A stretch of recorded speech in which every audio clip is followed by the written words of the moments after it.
করবেন না বা করেননি বা কিছুই না বলতেন, তাহলে এটা কথা ছিল। যদি আল্লাহ বলেছেন ফেরাউনের লাশ সংগ্রহ করবেন, আর বৈজ্ঞানিকেরা যেহেতু ওই সমুদ্রেই লাশটা খুঁজে পেয়েছে, যেই সমুদ্রে ফেরাউনের ডুবার সম্ভাবনা বেশি, ফিলিস্তিনে পালাতে গেলে যে সমুদ্র পড়ে, নট নীল নদ। দ্বিতীয়ত এটা ব্যতীত যেহেতু আর কোনো লাশ এই ধরনের খুঁজে পাওয়া যায়নি, সেহেতু আমরা ধারণা করতে পারি এটা কার লাশ? ফেরাউনেরই লাশ। আমার এক বন্ধু প্রশ্ন করেছে যে কোনো মেয়ের যদি আমরা পর্দা ব্যতীত যে বাহিরের অংশটুকু, অর্থাৎ যেটা পর্দা করা লাগে না, যেমন হাতের কবজি পর্যন্ত বা পায়ের টাকনোর নিচে বা চেহারাও অনেকেই বলেছে পর্দার অন্তর্ভুক্ত নয়, যদিও সঠিক মত হচ্ছে চেহারা পর্দার অন্তর্ভুক্ত, এগুলোর বাইরের যদি কোনো অঙ্গ প্রত্যঙ্গ দেখে ফেলে তাহলে নাকি তাকে বিয়ে করা ফরজ হয়ে যায়।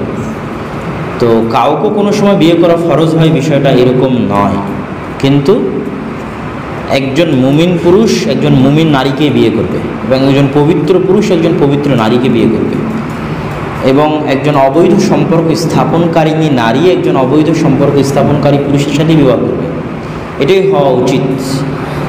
সেই দৃষ্টিকোণ থেকে যেহেতু তুমি তার সাথে অবৈধ সম্পর্কে আছো, সুতরাং সেই ক্ষেত্রে যদি বিবাহ করা সম্ভব হয় তাহলে গুনাহের মধ্যে না থেকে বিবাহ করে নিতে হবে, অযথা গুনাহ বাড়িয়ে লাভ নেই। আর যদি না বিবাহ করতে চাও তাহলে এখনই ছাড়তে হবে, দিয়ে তুমি আল্লাহর কাছে তওবা ইস্তিগফার করে অন্য ভালো মেয়েকে বিয়ে করো।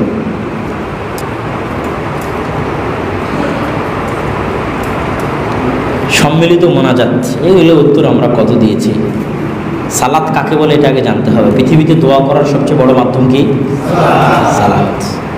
মুহাম্মদ সাল্লাল্লাহু আলাইহি ওয়াসাল্লাম সালাতের গুরুত্ব বুঝতেন, তাই জানাজার ব্যক্তির জন্য সালাত আদায় করেছেন। মুহাম্মদ সাল্লাল্লাহু আলাইহি ওয়াসাল্লাম সালাতের গুরুত্ব বুঝতেন, তাই বৃষ্টি চাওয়ার জন্য সালাত আদায় করেছেন। মুহাম্মদ সাল্লাল্লাহু আলাইহি ওয়াসাল্লাম সালাতের গুরুত্ব বুঝতেন, তাই সূর্যগ্রহণে সালাত আদায় করেছেন। জাকারিয়া আলাইহিস সালাম সালাতের গুরুত্ব বুঝতেন, তাই সন্তান চাইতে সালাত আদায় করেছেন।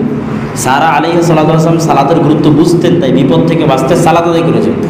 আপনি সালাত বুঝেন না, তাই সালাত দিয়ে আপনার দোয়া